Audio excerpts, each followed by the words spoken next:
Irmãos, eu quero compartilhar com vocês, em nome de Jesus, uma palavra que essa semana não era nem sobre isso. Eu peguei toda a vertente desses 15 dias, daquilo que o Senhor estava falando no meu coração. Primeiro o Senhor estava falando sobre oração, muito sobre oração. É tanto que lá na Bertioga o Fred falou sobre isso, pregou sobre oração. Eu ia ministrar aqui no domingo sobre oração. E também a irmã esteve aqui, nossa, fugiu o nome. A Thaís ministrou também na quinta-feira sobre a oração, a importância do crente que ora. Foi muito maravilhoso, aquela palavra tocou meu coração. E nas entrelinhas o Senhor falou comigo sobre entrega. E não sei se você lembra disso, mas nós estamos no ano da entrega. E o Senhor falou sobre entrega comigo. Só que também lendo algumas coisas sobre isso, o Senhor veio falar de uma mensagem que não tem nada a ver com entrega, mas sobre o discernimento de sabermos de quem nós somos dentro do reino. Abra sua Bíblia em Marcos capítulo de número 8, o Evangelho do nosso Senhor e Salvador Jesus Cristo. Marcos capítulo de número 8. Esse canudinho aqui está melhor, viu, irmãos? Botaram preto e branco aqui, não sei porquê, viu?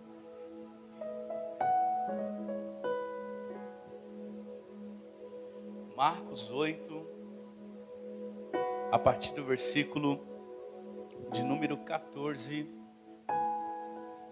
até o versículo de número 21. Marcos 8, verso 14 ao verso 21. Os irmãos encontraram? Ora, os discípulos se esqueceram de levar pão e, no barco, não tinha consigo senão um só. Jesus os preveniu dizendo: fiquem atentos e tomem cuidado com o fermento dos fariseus e com o fermento de Herodes. E eles começaram a discutir entre si, dizendo: ele diz isso porque não temos pão? Jesus percebeu isso e perguntou: por que vocês estão discutindo sobre o fato de não terem pão? Vocês ainda não percebem nem compreendem?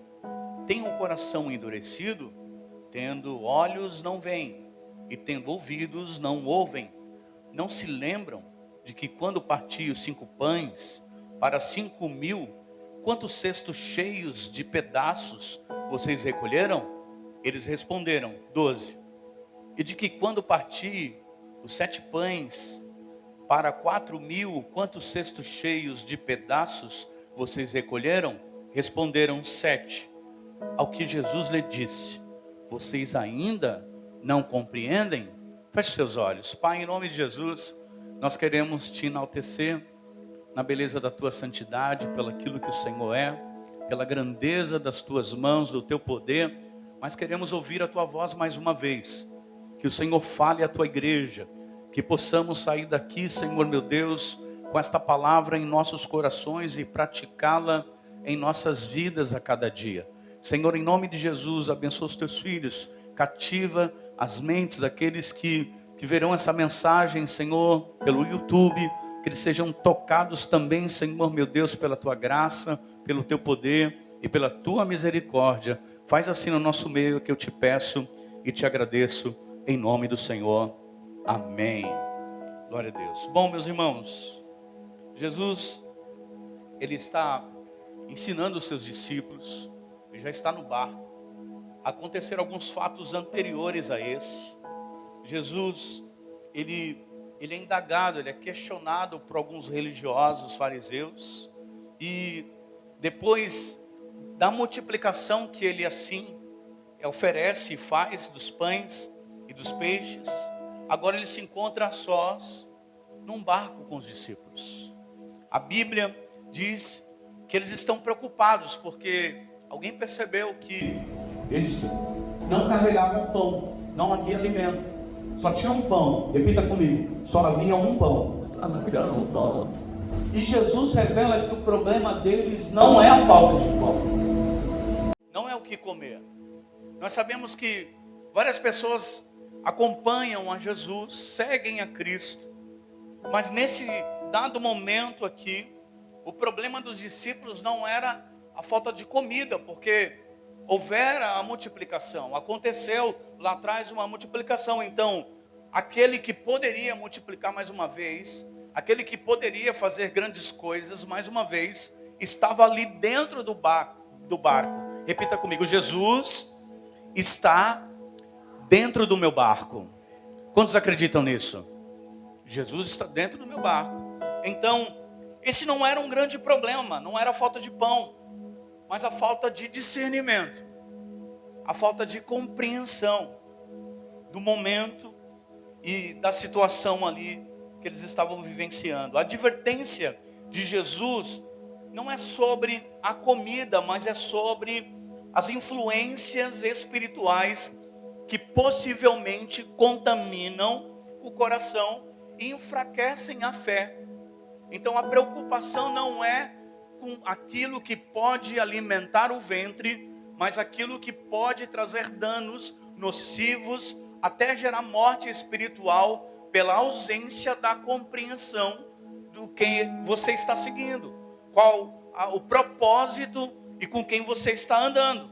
Então, Jesus, ele traz a pauta, a questão do fermento.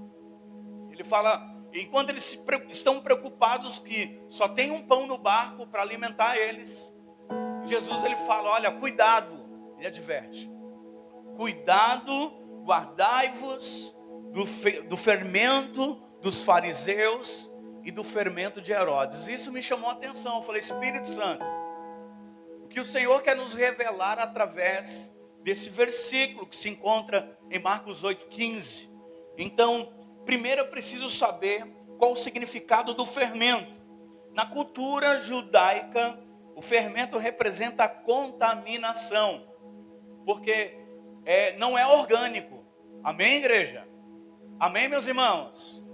Quando eu lanço o fermento, a massa ela não vai crescer organicamente.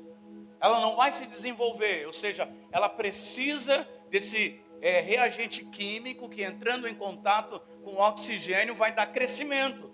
Então, a colocação do fermento na massa é para o crescimento. Então, não é orgânico. Então, para a cultura judaica, um pão que leva fermento, ele está contaminado, está corrompido, trazendo isso para uma vertente espiritual, numa caminhada de um cristão. Esse fermento é influência espiritual que nós não enxergamos, que nós não vemos, porém é poderosa para destruir, irmão. Então você pode ter 10, 15, 20 anos de evangelho, 5 anos, não importa. Você está andando com Jesus, mas Jesus agora está advertindo os discípulos e nos advertindo também quanto à contaminação do crescimento não orgânico com Jesus, mas algo que pode levar a massa a crescer ou fazer com que a vida cresça sem Jesus estar presente. Dentro dessa figura de ideias, Jesus está falando das más doutrinas e das atitudes que se espalham de uma maneira muito rápida, que corrompem a fé, que traz danos à fé de qualquer pessoa, porque o fermento, ele traz crescimento para toda a massa, mas não é comum, é uma reação química, então não é orgânico, não está acontecendo isso naturalmente. E ele fala primeiro do fermento dos fariseus, e para entender do fermento dos fariseus, primeiro eu preciso compreender essa metáfora. Quem eram os fariseus? Esse grupo era um grupo de religiosos que conheciam a lei, que andavam dentro do templo de Deus, nas sinagogas dos judeus, ali ministrando, lendo a lei, pregando sobre a lei, porém eles não viviam o que pregavam, eles agiam com ensinamentos nocivos, falsos e hipócritas. Assim como o fermento faz crescer a massa, também essa massa espiritual com crescimento não normal, não comum, é danoso, é maldoso. Então a preocupação de Jesus era quanto à expressão religiosa desses homens, a aparência religiosa desses homens, o legalismo, o orgulho e toda a cegueira espiritual. Jesus está advertindo aos discípulos quanto à cegueira espiritual. Essa advertência, ela é um cuidado, é um zelo de Jesus contra a influência que poderia perturbar a caminhada dos discípulos, que pode desviar você do caminho.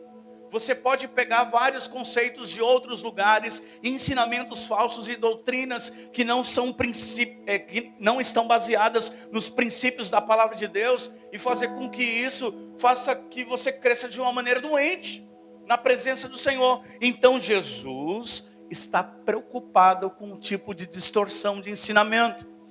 Aqui a palavra do Senhor está nos ensinando sobre isso. E porque os fariseus, eles tinham uma vida de hipócritas. A principal característica, ou seja, era pregar sem viver, sem praticar. Eles queriam passar algo tão pesado para a multidão, que aquela multidão não conseguia carregar. Eram fardos tão pesados, que eles não conseguiam viver. E nem eles próprios viviam.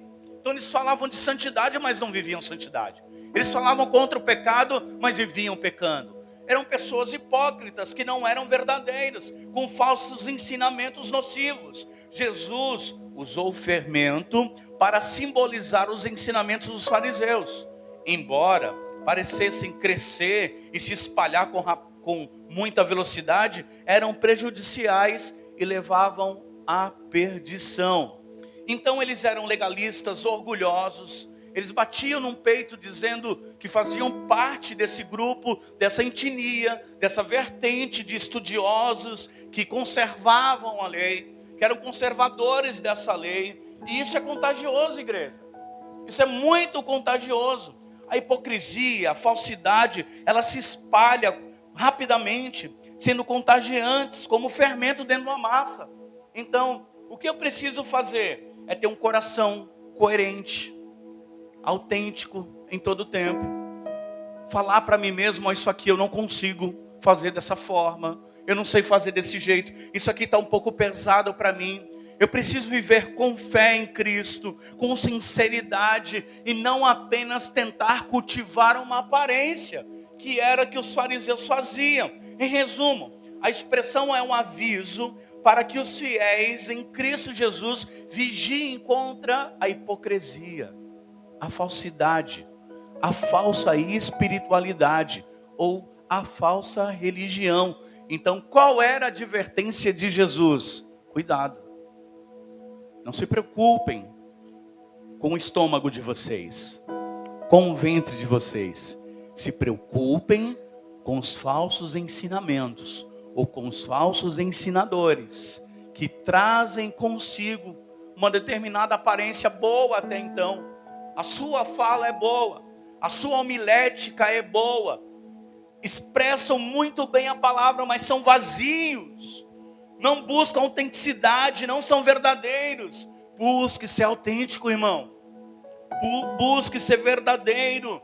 Jesus, ele vai de encontro a toda a hipocrisia religiosa, ele é contra isso, contra a tradição, acima de revelação. Nós não somos pessoas que vivemos debaixo de uma tradição, mas nós acreditamos na revelação da palavra de Deus. Amém, igreja? Uma religiosidade sem transformação, uma falsa aparência de modéstia, quando na realidade a Bíblia condena dizendo que é sepulcro caiado. A Bíblia condena veementemente toda essa aparência religiosa, doutrina sem amor, letras sem espírito, falas sem prática, sem atitude. Irmão, quando alguém fala, as suas atitudes precisam expressar realmente aquilo que ela é, porque a sua atitude fala muito mais do que você fala. Não sei se você está entendendo, se isso faz sentido para você. A justiça própria, o orgulho espiritual, Jesus condena tudo isso. Hoje o fermento farisaico, ele aparece em pessoas que conhecem a Bíblia, mas não conhecem a Deus. Eu conheço a Bíblia, eu sei como a Bíblia declara sobre isso, mas elas não conhecem o dono da Bíblia, o dono da palavra, que é o próprio Deus. Essa cultura farisaica, ela aparece em práticas religiosas sem vida, que não traz vida alguma, que enaltece apenas a pessoa, que faz com que a pessoa suba no estandarte para aparecer. Assim eram os fariseus, quando jejuavam. Eles iam para as esquinas, se vestiam de panos de saco, raspavam suas cabeças, lançavam cinzas sobre as suas cabeças e ficavam com a aparência deprimida. E a Bíblia condena tudo isso, irmão. Quando jejuares, lava o teu rosto. Você tem que transparecer alegria, porque você não está pagando pecado para ninguém. Você está fazendo isso para enaltecer e glorificar o nome santo de Deus. Aleluia. Julgamentos, aparências, autojustificação, o vitimismo. Assim é a cultura farisaica. E Jesus nos adverte quando vai isso. Toma cuidado com isso. Com a falsa modéstia, com a falsa aparência. A aparência de muito santo, muito puro, que parece que não... Já viu? Conheceu alguém assim? Vou pedir para você não olhar para o lado não, porque não tem ninguém aqui assim, eu acredito. Parece tão santo, tão puro. Não, só falta ter asinha e voar, não é? Ter aquela... Mas não, irmão, a gente tem que tomar cuidado quanto a isso. Esse é o fermento que Jesus adverte quanto aos fariseus. Toda a hipocrisia, toda a falta de verdade. Jesus condena tudo isso. Amém, Rocha? E o fermento de Herodes? Primeiro eu preciso conhecer quem é Herodes. Herodes foi um nome de vários governantes da dinastia herodiana, que reinava na Palestina durante o período do Novo Testamento sob o domínio do Império Romano. Quando a Bíblia menciona Herodes, pode estar falando de mais de um governante. Primeiro, Herodes pai, primeiro que saiu. Ele reinou no ano 37 a.C. Foi nomeado o rei dos judeus pelos romanos. Era conhecido pela sua crueldade, paranoia e também por grandes construções, como a expansão do templo de Jerusalém. Ele expandiu, por isso que ele foi considerado o rei dos judeus. E o templo, eu preciso conhecer um pouco da história do templo. Lembra Salomão, lá em Crônicas? Davi prepara todas as coisas. Davi tem o desejo de construir um templo, porque antes eles adoravam o Senhor numa tenda. Era uma cabana e colocavam varais em volta como em forma de muro. E os sacerdotes era tudo daquele jeito, porque eles precisavam peregrinar sobre a terra até entrar em Canaã, até chegar no lugar escolhido. Aí um dia Davi falou: não, Senhor, o meu Deus merece uma casa. O meu Senhor merece um lugar para se estabelecer. E aí Deus disse: não, Davi, você é homem de guerra. Tem muito sangue nas suas mãos. Prepara tudo. Deixa um legado para o teu filho construir. E aí então Salomão, ele constrói o primeiro templo em 960 a.C. Ele prepara o templo formoso com pedras formosas. Só que o tempo passa, irmão. Israel peca. E o símbolo de autoridade, de autonomia ali dos hebreus cai por terra quando Deus permite que Nabucodonosor venha invadir Israel e destruir todo o templo com os babilônios. Acabou o templo de Salomão. Aí aparece uma pessoa. O povo é levado ao exílio, é tido como escravo. Você conhece a história muito bem. E aí então vem o segundo templo. Zorobabel é tocado pelo Senhor. Ele reconstrói aquele templo que foi construído por Salomão. Ele reconstrói agora depois de algum tempo. Então esse templo é formoso ainda, mas vem uma outra destruição 20 anos antes de Cristo nascer. Esse templo agora ele é destruído após o nascimento de Cristo Jesus. Depois de 70 anos do nascimento de Jesus, após ele ser construído 20 anos antes, vem o Império Romano e destrói através do governador Tito. Acaba com toda aquela suntuosidade, aquela formosura do templo em Jerusalém. Só que aí então se levanta Herodes. Esse Herodes, que é o pai dos judeus, Tito, a história conta que ele aumenta na construção desse segundo templo, ele aumenta ali o pátio, ele faz coisas tremendas, e os judeus, porque ele queria agradar, ele queria fazer política com os judeus, ele queria caminhar no campo de neutralidade, porque se os judeus não vivessem pregando na cidade, o império de Roma ia ficar quietinho, ia ter sossego, a sua gestão ia ser tranquila. Só que Herodes, ele não é cristão, irmãos. Herodes, ele não participa da mesa da comunhão com Cristo Jesus. Esse mesmo Herodes, ele julga Cristo Jesus, e ele, para ficar de bem com a multidão, ele lava as suas mãos quando Jesus é condenado à morte. Olha que interessante. Esse mesmo Herodiano, da mesma raiz, da mesma família, ele condena Cristo, ou entrega para que os sacerdotes possam julgá-lo. E com certeza, aquela galera que era religiosa queria matar Jesus, queria exterminar com a vida de Jesus, e então acaba. Esse Herodes, ele destrói com aquilo que o povo havia se preparado para construir. De um lado, os fariseus representam a religião corrompida, do outro lado, Herodes representa o poder corrompido. Jesus, ele pede para que os discípulos, lembra? Toma cuidado. Vire-se com muito carinho para quem está do teu lado e diga assim: toma cuidado, irmão. Tem o fermento de Herodes, tem o fermento dos fariseus. O fermento de Herodes, ele simboliza o secularismo, não é? As coisas seculares, a imoralidade, a sensualidade que ele promovia enquanto governava, a política sem ética, sem moralidade alguma, corrompida, a conveniência acima da verdade. Opa, o que vai agradar o povo? É pão? Vou dar pão. O que vai agradar o povo? É isso aqui, então vou aumentar o templo. O que vai agradar o povo? É a morte de Jesus, então vou matá-lo. Herodes busca o poder acima de Deus. Esse é o fermento de Herodes. Aplicando hoje na minha vida e na sua vida, aparece um evangelho meio que adaptado, já percebeu? Adaptado às minhas conveniências, adaptado um evangelho ao mundo. Peraí, se o mundo está fazendo isso, vamos fazer também. Se alguém lá está fazendo aquilo, vamos aplicar isso também em nossa vida. Aquela velha história, não tem nada a ver, eu posso também fazer. Líderes que trocam princípios pela popularidade e seguidores. O mundo anda bem assim. As pessoas hoje são cotadas pelos seguidores do Instagram, sabia disso, irmão? A cultura que está impregnada até no meio, na vertente cristã, é essa. Cristãos que negociam valores para se adequar a uma determinada cultura. Peraí, não, olha, antes isso aqui era pecado, agora não é mais pecado. O que é isso? Nós estamos em outra época.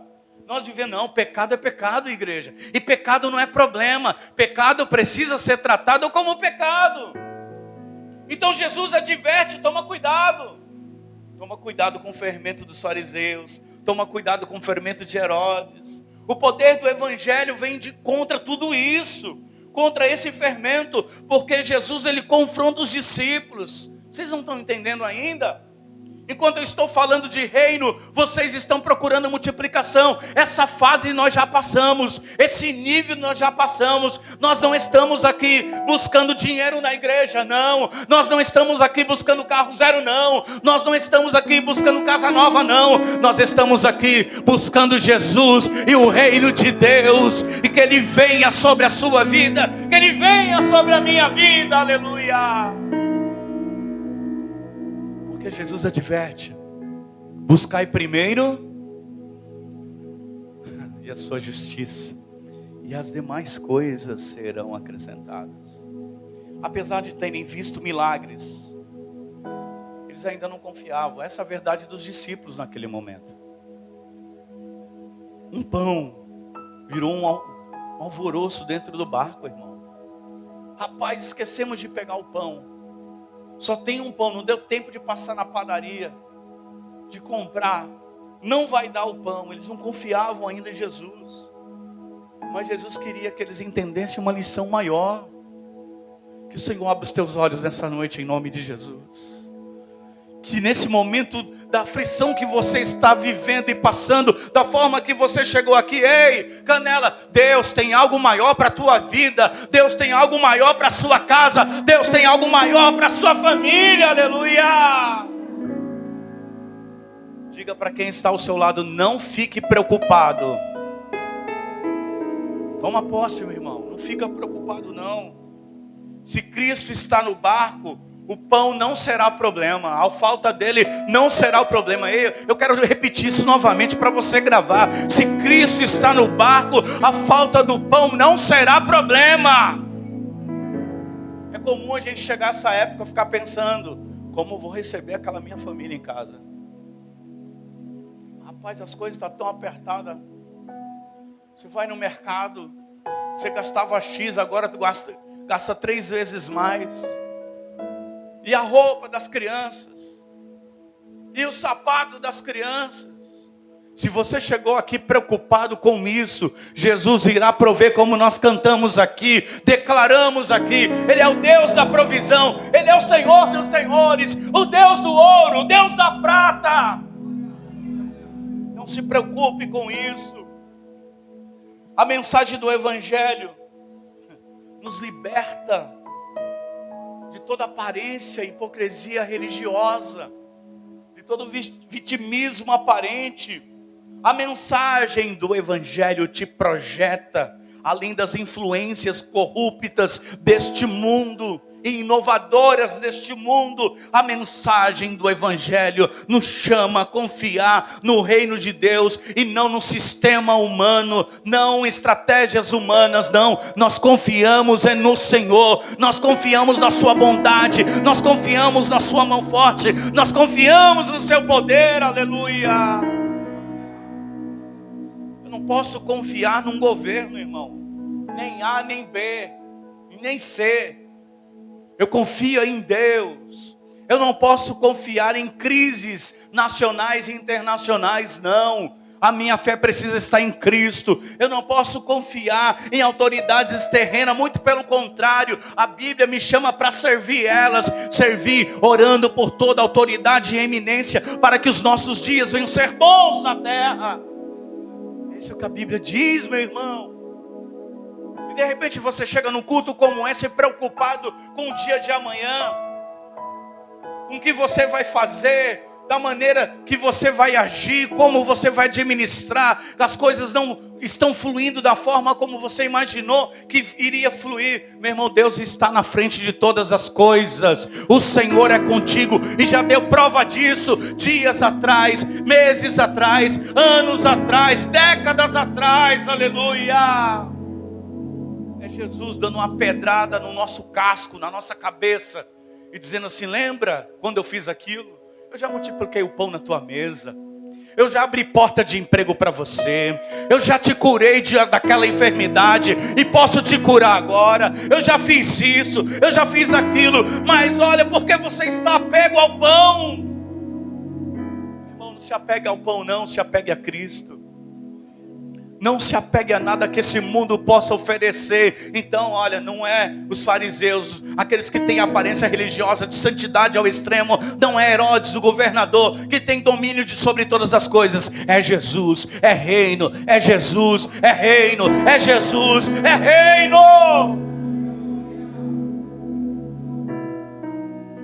O Senhor nos chama a confiar no reino dele. Ele quer abrir os nossos olhos. O que Jesus procurava nos discípulos era a fé que Ele deu. Jesus, Ele colocou fé no seu coração, irmão.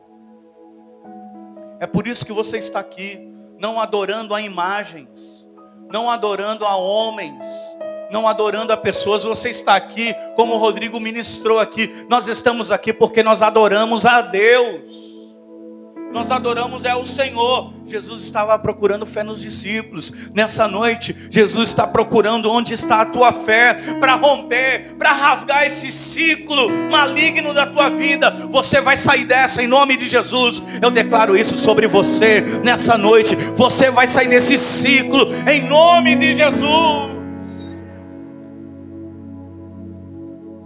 Jesus procura procura discernimento em nós. Passou do tempo da gente ser enganado, de ser bobo, irmão. Sabe? Ser marionete, boneco na mão das pessoas e até da questão religiosa. Das pessoas falarem algo e não é verdade, não ter base bíblica para viver isso.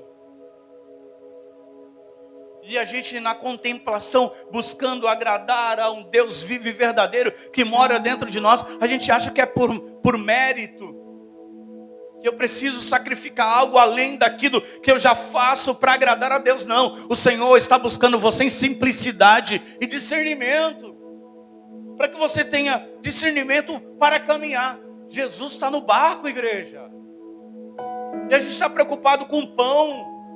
Jesus está no barco e nós estamos preocupados, não, o que nós vamos comer daqui a pouco? Meu Deus do céu, nem parece que a gente é crente. Ei, Canela, Jesus já fez tudo, está tudo pronto. O Senhor já preparou todas as coisas para você. Então, Ele é suficiente. Eu não preciso mais de nada, o Senhor é suficiente. Mas a gente fica procurando caso, buscando pelo em ovos, achando que vai encontrar, e não. O Senhor está contigo no barco. Eu declaro isso mais uma vez, em nome de Jesus. O Senhor está com você nesse barco. Ele nunca abandonou você. E aí, além dele buscar fé em mim, discernimento para compreender. Irmão, para de ser levado na conversa de qualquer pessoa. Jesus, Ele busca memória espiritual em nós. Vocês ainda não entenderam? Ele fala para os discípulos. Vocês ainda não compreenderam? Olha o que eu preciso fazer mais para que vocês entendam. Eu vou lançar uma agora aqui, toma cuidado. Toma cuidado com isso, toma cuidado com aquilo. Memória espiritual, eu avisei vocês. Eu multipliquei da primeira vez, sobrou 12 cestos. Da outra vez, sobrou 7 cestos. E dessa vez não vai ser diferente. Não vai passar fome. Eita, eu quero declarar algo poderoso sobre a sua vida nessa noite. Nenhuma ausência material você sofrerá. Talvez você sofra limitações de algumas coisas, mas eu quero declarar sobre a sua vida: não haverá ausência material. Confia no Deus que você serve e viva esse processo na presença do Senhor, glorificando e honrando a Deus em todo o tempo da tua vida. O Senhor te trouxe aqui nessa noite para você ouvir essa palavra profética sobre a sua vida, em nome de Jesus. Viva cada processo que o Senhor colocar diante de você, porque Ele está adestrando você para a batalha. Memória espiritual, irmão. Já tive bem pior, agora está light, está tranquilo, porque eu orei lá atrás antes, irmão. Já vivi cada coisa, já sofri cada coisa, mas agora estou colhendo aquilo que eu semeei no reino espiritual. E outra coisa, Jesus busca em mim e em você percepção de reino. Dá uma olhada onde você... Olha para a pessoa que está do teu lado, do outro lado, dá uma olhadinha para ela. Quem era você, hein? Hã? Fala a verdade. Quem era você, hein? Envolvido nas drogas, na cachaça, na prostituição. Agora domingo vem para a igreja adorar o Senhor. Olha a percepção de reino que a gente não tem, irmão. Como minha família vivia destruída, um para um lado, outro para o outro. Agora está todo mundo na casa de Deus, servindo ao Senhor. Ah, tem uma guerra estabelecida? Tem, sempre haverá uma. É o tempero da vida do cristão, meu irmão. Precisa ter uma guerrinha. Precisa haver alguns confrontos, algumas afrontas. E aí é onde a gente busca a presença do Senhor. E dentro dessa percepção de reino, o Senhor vai ajustando tudo. E nós percebemos que não depende de nós, é de Deus. que Deus é poderoso para fazer milagres, que Deus é poderoso para restaurar, que Deus é poderoso para abrir porta onde não tem porta e para fechar porta aonde precisa ser fechada também. Sabe o que Jesus procura em mim, em você no dia de hoje? Um coração que não se contamina, que não pega gosto igual chuchu.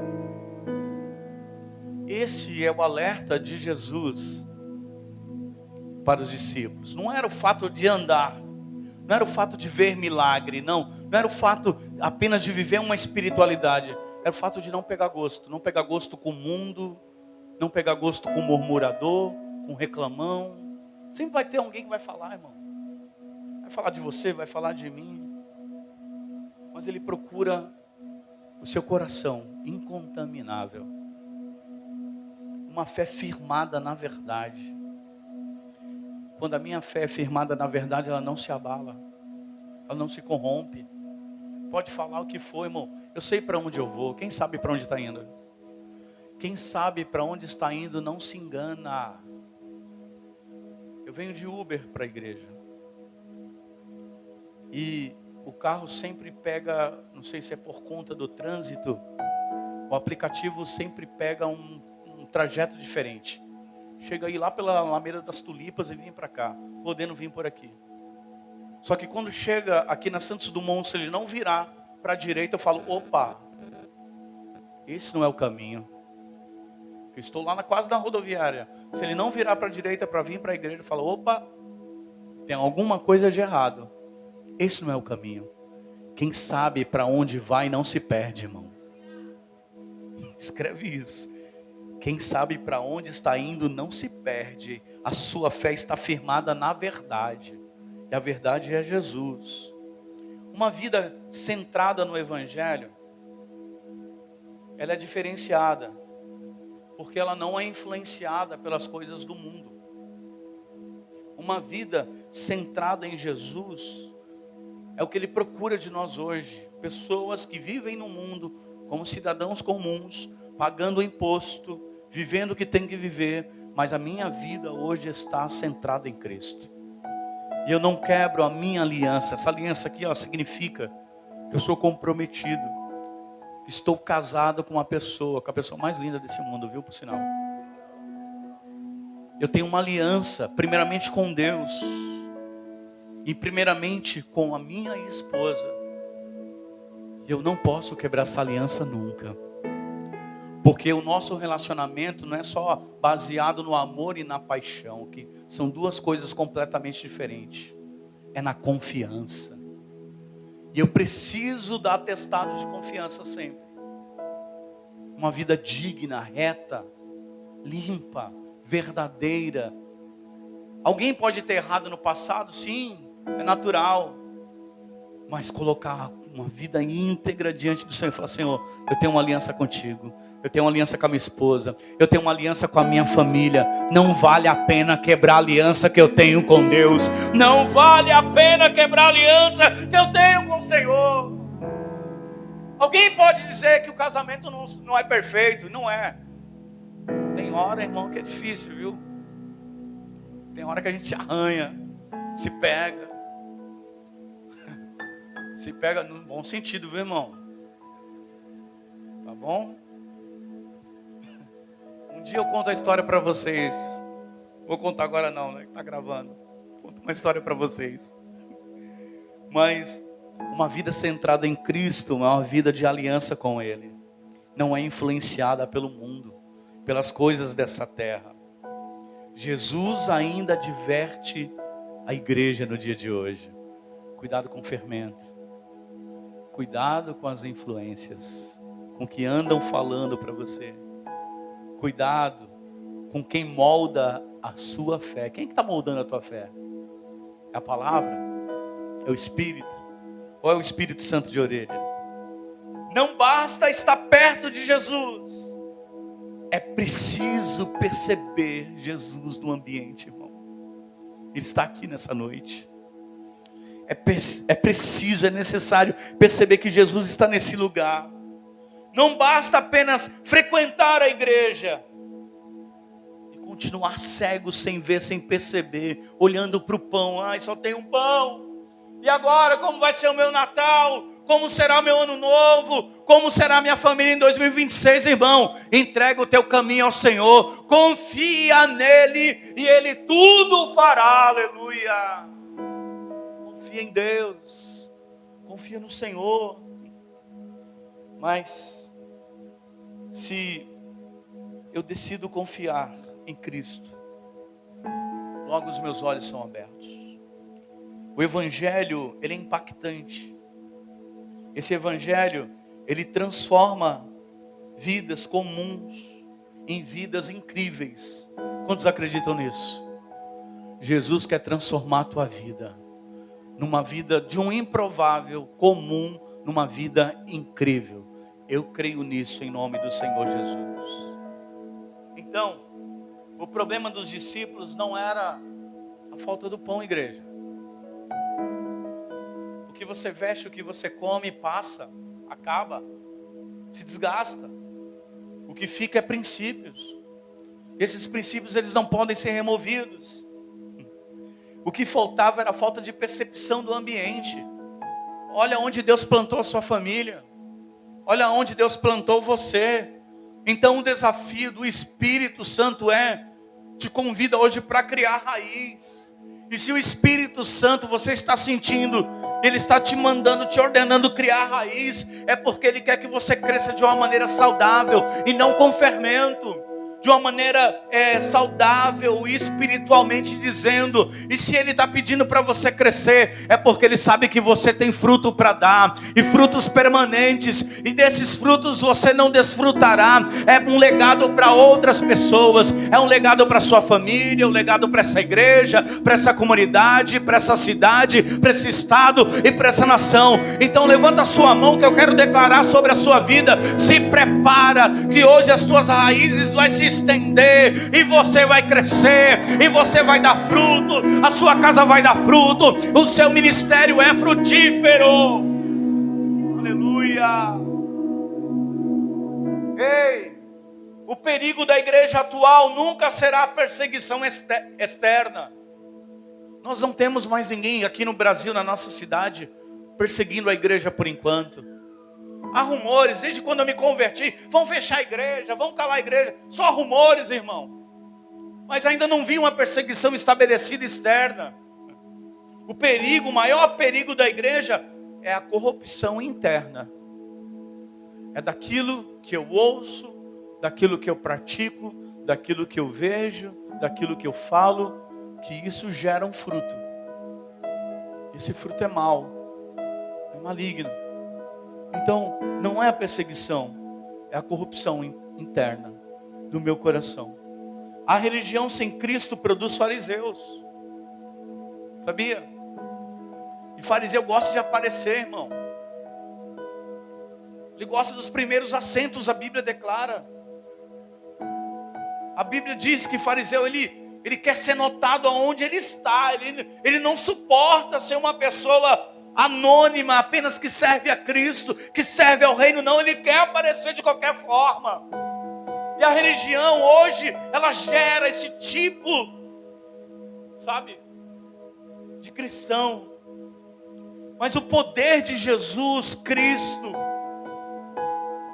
produz discípulos verdadeiros, aquebrantados, que queimam pela obra do Senhor em todo o tempo, que não abrem mão da verdade. Aleluia. O poder sem Cristo, autoridade, gera Herodes, autossuficiência.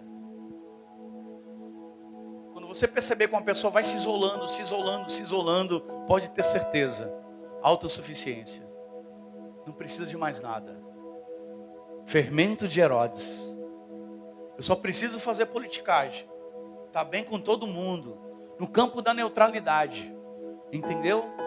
Eu não preciso ser extremo Jesus ou não Jesus. Eu tenho que estar no meio, de bem com todo mundo. Política coerente, imoral, falta de ética, falsa. Esse é o fermento. Só que Jesus está preocupado em produzir discípulos. Quantos discípulos Jesus tem aqui nessa noite? O fermento é pouco, mas contamina tudo. O evangelho também. A diferença é que um corrompe e o outro transforma. Vou repetir. O fermento é pouco, mas contamina tudo. O evangelho também. A diferença é que um corrompe, o fermento corrompe, mas o evangelho transforma. Então, estou decidido a melhorar. Eu falava lá atrás, na sala Crescer, para os nossos irmãos que irão se batizar. Glória a Deus. Quem pode dar glória a Deus? Vão se batizar domingo agora. Isso é vitória para a igreja, irmão. É o cumprimento da palavra de Deus. O caminho de uma igreja saudável, não importa a quantidade, sinal que ela está gerando ovelha, é pessoas sendo batizadas nas águas, abandonando o mundo para servir a Cristo. É o maior símbolo de que uma igreja viva está estabelecida em uma cidade, é gerando novos crentes a cada instante. Não há mérito receber ninguém de outra igreja. É bom, a gente abraça, a gente gosta, a gente recebe, trabalha. Mas, irmãos, o nosso foco é ganhar almas, vidas que se rendam aos pés do Senhor, que desçam as águas do batismo, que se convertam de verdade, aleluia. E a igreja está gerando, não com fermento. Porque quando tem fermento, até criança batiza e fica quieto. Mas sem fermento, irmão, é coerente. A gente sabe o que está fazendo e a pessoa também sabe o que está fazendo. Ela tem ciência do que está fazendo e o lugar onde está pisando. Esse lugar é poderoso, viu, igreja? Deus irá transformar famílias aqui, eu acredito, em nome de Jesus. Deus irá transformar vidas aqui, em nome de Jesus. Qual o caminho então, pastor? Para a gente concluir. E o Rocha Music já pode subir aqui, por gentileza, em nome de Jesus. Vem tomado, vem no fogo, viu, irmão? Vem no fogo da glória de Deus. Qual o caminho então, pastor?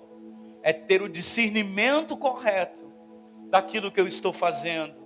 Aonde eu estou pisando, o meu foco não pode ser o pão. O pão simboliza tudo que é material, irmão, orgânico, que se acaba, que se perde. O meu foco é Jesus Cristo de Nazaré. É a graça, é a unção de Deus, é a palavra do Senhor. E quantos vieram buscar da presença de Deus nessa noite? Então, em nome de Jesus, igreja, que você fique alerta. Jesus está voltando, amém, igreja? E Ele vem buscar um povo preparado, pronto. Então, quem sabe você entrou aqui com um baita de um problemão. Olhando para o problema, falando, meu Deus, e o que eu faço com isso? Ei, entrega aí para Jesus o teu problema. Jesus, Ele quer mudar o seu caráter. Quer mudar a sua vertente de pensamentos. Jesus quer mudar o seu ser. Jesus quer mudar a sua casa. É só você acreditar. Quantos acreditam no poder de Deus? Então entrega, irmão. Entrega a tua vida para o Senhor de verdade. Entrega de coração aberto e diga, Jesus, o Senhor pode fazer de mim aquilo que o Senhor bem entender. Eu estou disposto, Jesus. Estou disposto a viver o sobrenatural. Estou disposto a viver debaixo do teu poder, não cultivando um aspecto religioso, não cultivando apenas uma aparência, não cultivando a autossuficiência, não, Senhor. Eu estou acreditando no teu poder, por isso que eu me rendo por completo. Eu me rendo por completo. Se coloque de pé em nome de Jesus. Eu quero orar por você nessa noite, em nome de Jesus.